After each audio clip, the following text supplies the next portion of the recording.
എനിക്ക് വിവാഹം ആലോചിക്കാൻ വേണ്ടി മുത്തശ്ശി ആരെയും വിളിച്ചു വരുത്തേണ്ടതില്ല. ലച്ചു ഉറച്ച സ്വരത്തിൽ പറഞ്ഞു. മോളെ, മുത്തശ്ശി വിളിച്ചു. വേണ്ട മുത്തശ്ശി, എനിക്ക് ഇപ്പോൾ വിവാഹമൊന്നും വേണ്ട. അതോ ഞാൻ ഇവിടെ നിൽക്കുന്നത് നിങ്ങൾക്കൊക്കെ ഒരു ഭാരമായി തുടങ്ങിയോ? ലച്ചു, മോളെ, നീ എന്തൊക്കെയാണ് ഈ പറയുന്നത്? ജാനകി അവളുടെ അടുത്തേക്ക് വന്നു.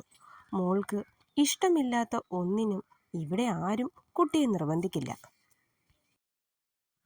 ലച്ചു അത് കേൾക്കെ അവളുടെ മുറിയിലേക്ക് പോയി. അമ്മേ, ഉടനെ ഒരു വിവാഹത്തെക്കുറിച്ച് നമ്മളിപ്പോൾ ആലോചിക്കേണ്ട. മോൾക്ക് എല്ലാം മറക്കാൻ കുറച്ച് സമയം വേണം. അവൾ സാഹചര്യവുമായി പൊരുത്തപ്പെട്ടു വരട്ടെ. എന്നിട്ട് നമുക്ക് അവൾക്ക് വേണ്ടി വിവാഹം നോക്കാം, ജാനകി പറഞ്ഞു. അത് ശരിയാണെന്ന് മുത്തശ്ശിക്കും തോന്നി.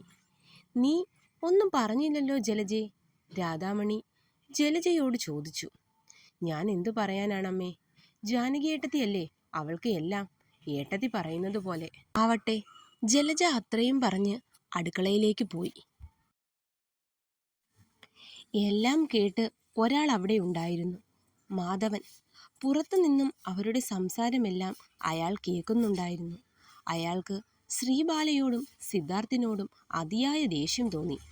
ബാലയെ സിദ്ധാർത്ഥിൻ്റെ ജീവിതത്തിൽ നിന്നും എന്നേക്കുമായി ഒഴിവാക്കിയാൽ നന്നായിരിക്കുമെന്ന് അയാൾക്ക് തോന്നി. അയാൾ ചിലതൊക്കെ കണക്ക് കൂട്ടി പുറത്തേക്ക് പോയി. പ്രോഗ്രാം തുടങ്ങി. എല്ലാവരും ഡാൻസും പാട്ടുമൊക്കെയായി വലിയ ആഘോഷമാണ്. കുറച്ചു നേരമായിട്ട് ബാലയുടെ ഫോൺ റിങ് ചെയ്യുന്നു. എന്നാൽ അവൾ അതൊന്നും അറിഞ്ഞില്ല. സ്റ്റേജിൽ ഡാൻസും നടക്കുന്നു. ഓഡിറ്റോറിയത്തിൻ്റെ ബാക്ക് ഭാഗത്ത് ആൺകുട്ടികളും പെൺകുട്ടികളും കൂടി ഡാൻസ് ചെയ്യുന്നു. അങ്ങനെ അതൊക്കെ കണ്ടിരുന്നപ്പോൾ ഫോൺ ബെല്ലടിച്ചത് അവൾ അറിഞ്ഞില്ല. ബാല, ഡി, നിന്റെ ഫോൺ റിങ് ചെയ്യുന്നു, ശിവാനി പറഞ്ഞപ്പോഴാണ് ബാല അത് ശ്രദ്ധിക്കുന്നത്. സൗബിയാണല്ലോ, 5 മിസ്ഡ് കോൾ. ഇവളെന്താ ഇങ്ങനെ വിളിക്കുന്നത്? ബാല സ്വയം പറഞ്ഞു. നീ ഒന്ന് വിളിച്ചു നോക്ക്, ശിവാനി പറഞ്ഞു. ശരി. ബാല അതും പറഞ്ഞ് ഫോണുമായി ഓഡിറ്റോറിയത്തിന് പുറത്തേക്ക് ഇറങ്ങി. എടി, എത്ര തവണ വിളിച്ചു, നീ എന്താടി ഫോൺ എടുക്കാത്തത്? സൗബി ചോദിച്ചു. ഞാൻ കേട്ടില്ലടി, ഇവിടെ ആകെ ബഹളമായ കൊണ്ട് ഞാൻ കേട്ടില്ല, ബാല പറഞ്ഞു. അങ്ങനെ കുറച്ചു നേരം അവരുടെ സംസാരം തുടർന്നു. ഫോൺ വിളി കഴിഞ്ഞ് ബാല വാഷ്റൂമിൽ പോയിട്ട് തിരികെ വരുമ്പോൾ ഒഴിഞ്ഞ ഒരു ക്ലാസ് മുറിയിൽ തനിയെ ഇരിക്കുന്ന ശാലിനിയെ കണ്ടു. ബാല ശാലിനിയുടെ അടുത്തായി പോയിരുന്നു.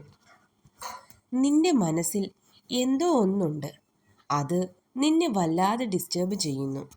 നിന്റെ ഇപ്പോഴത്തെ മൂഡ് ഓഫിന് കാരണവും അതാണ്. ആരോടെങ്കിലും ഒന്ന് തുറന്നു പറഞ്ഞാൽ മനസ്സിന് ഒരല്പം ആശ്വാസം കിട്ടും. ശാലിനി ബാലയെ നോക്കി. എന്നോട് പറയണമെന്നല്ല, നിനക്ക് ഏറ്റവും അടുപ്പമുള്ള നിന്റെ ഫ്രണ്ട്സിനോടോ അല്ലെങ്കിൽ നിന്റെ പേരൻസിനോടോ പറയ്, ബാല പറഞ്ഞു. നീ ഇങ്ങനെ ഒഴിഞ്ഞു മാറി നടക്കുന്നത് എനിക്ക് ഒട്ടും ഇഷ്ടമല്ല. എന്നോട് തല്ലും വഴക്കും കൂടി നടക്കുന്ന ആ പഴയ ശാലിനിയാണ് എനിക്കിഷ്ടം. ഞാൻ ഒരിക്കലും നിന്നെ എൻ്റെ ശത്രുവായിട്ടൊന്നും കണ്ടിട്ടുകൂടിയില്ല. നീ എനിക്ക് നല്ല ഒരു സുഹൃത്ത് തന്നെയാണ്. ശരിക്കും പറഞ്ഞാൽ നീയുമായിട്ടുള്ള വഴക്കൊക്കെ ഞാൻ എൻജോയ് ചെയ്തിട്ടേ ഉള്ളൂ. നമ്മൾ പരിചയപ്പെടാനുണ്ടായ സാഹചര്യം, അതാണ് എന്നെ നിന്റെ ശത്രുവാക്കി മാറ്റിയത്. ഒന്നും മനഃപൂർവ്വമല്ല. അന്നെന്തോ അങ്ങനെയൊക്കെ സംഭവിച്ചു പോയി. പക്ഷേ പിന്നീടുള്ള ഓരോ ദിവസവും വഴക്കിനായി വന്നത് നീ തന്നെയാണ്, ബാല പറഞ്ഞു. ശാലിനി എല്ലാം കേട്ടിരുന്നു. ശരി, നീ ഇവിടെ ഇങ്ങനെ തനിച്ചിരിക്കാതെ ഓഡിറ്റോറിയത്തിലേക്ക് വാ, ബാല അത്രയും പറഞ്ഞ് അവിടെ നിന്നും എണീച്ചു പുറത്തേക്ക് നടന്നു. അവൾ പോകുന്നതും നോക്കി ശാലിനി അവിടെ ഇരുന്നു. പുറത്തേക്കുള്ള നടത്തത്തിൽ ബാലയുടെ മനസ്സ് ശാലിനിയുമായിട്ട് വഴക്കുണ്ടായ ആ ദിവസത്തിലേക്ക് പോയി. ഫസ്റ്റ് ഇയർ ക്ലാസ് തുടങ്ങി കുറച്ച് ദിവസങ്ങളായി. ബാലയും ശിവാനിയും ആവണിയും ക്യാൻറ്റീനിൽ ഇരിക്കുകയാണ്. ശാലിനിയും അവിടെയുണ്ട്. ക്യാൻറ്റീനിൽ ഉച്ചസമയം ആയതുകൊണ്ട് തന്നെ അത്യാവശ്യം നല്ല തിരക്കുണ്ട്. ഫുഡ് സെർവ് ചെയ്യുന്നതിനിടയ്ക്ക് തിരക്കുമൂലം ഫുഡ് സെർവ് ചെയ്യുന്ന അല്പം പ്രായം കൂടിയ റാണിയമ്മയെ ആരോ ഒന്ന് തട്ടി. പെട്ടെന്ന് അവരുടെ കയ്യിലുണ്ടായിരുന്ന വെള്ളം അടുത്ത ടേബിളിൽ ഇരുന്ന ശാലിനിയുടെ ഡ്രസ്സിലേക്ക് വീണു. അവൾ പെട്ടെന്ന് ദേഷ്യം കൊണ്ട് എണീച്ചു. "നിങ്ങൾക്കെന്താ കിളവി, കണ്ണ് കാണില്ലേ?" ശാലിനി അവരോട് ചോദിച്ചു. "ക്ഷമിക്കണം കുഞ്ഞേ, അറിയാതെ പറ്റിയതാ." അവർ അതും പറഞ്ഞ് ശാലിനിയുടെ അടുത്തേക്ക് വന്നതും അവരെ പിടിച്ച് പുറകിലേക്ക് തള്ളി. അത് കണ്ട് എല്ലാവരും ഒന്ന് ഞെട്ടി. അവർ തറയിലേക്ക് വീണു. ബാല പെട്ടെന്ന് അവരുടെ അടുത്തേക്ക് ചെന്ന് അവരെ പിടിച്ചെണീപ്പിച്ചു. "നിനക്കെന്താ ശാലിനി, തലയ്ക്ക് സുഖമില്ലേ? മുതിർന്നവരോട് ഇങ്ങനെയാണോ പെരുമാറേണ്ടത്?" ബാല ശാലിനിയോട് ദേഷ്യപ്പെട്ടു. "നീ എന്താ എനിക്ക് ക്ലാസ് എടുക്കാൻ വന്നതാണോ? ഞാൻ ആരോട് എങ്ങനെ പെരുമാറണമെന്ന് നീ എനിക്ക് പറഞ്ഞു തരേണ്ടതില്ല. ശ്രീബാല, നീ നിന്റെ കാര്യം നോക്കി പോയാൽ മതി." ശാലിനി പറഞ്ഞു. "ഓഹോ, തെറ്റ് ചെയ്തതും പോരാ എന്നിട്ട് നിന്ന് പറയുന്നത് കണ്ടില്ലേ? ശാലിനി, നീ റാണിയമ്മയോട് മാപ്പ് പറയ്." ബാല പറഞ്ഞു. "മാപ്പോ? അതും ഇവിടുത്തെ ഈ സർവൻറ്റിനോടോ? നീ എന്നെക്കുറിച്ച് എന്താ വിചാരിച്ചത്? നിനക്കറിയില്ല ശ്രീബാല, ഈ ശാലിനി ആരാണെന്ന്." ശാലിനി പറഞ്ഞു. "നീ ആരായാലും എനിക്കൊന്നുമില്ല.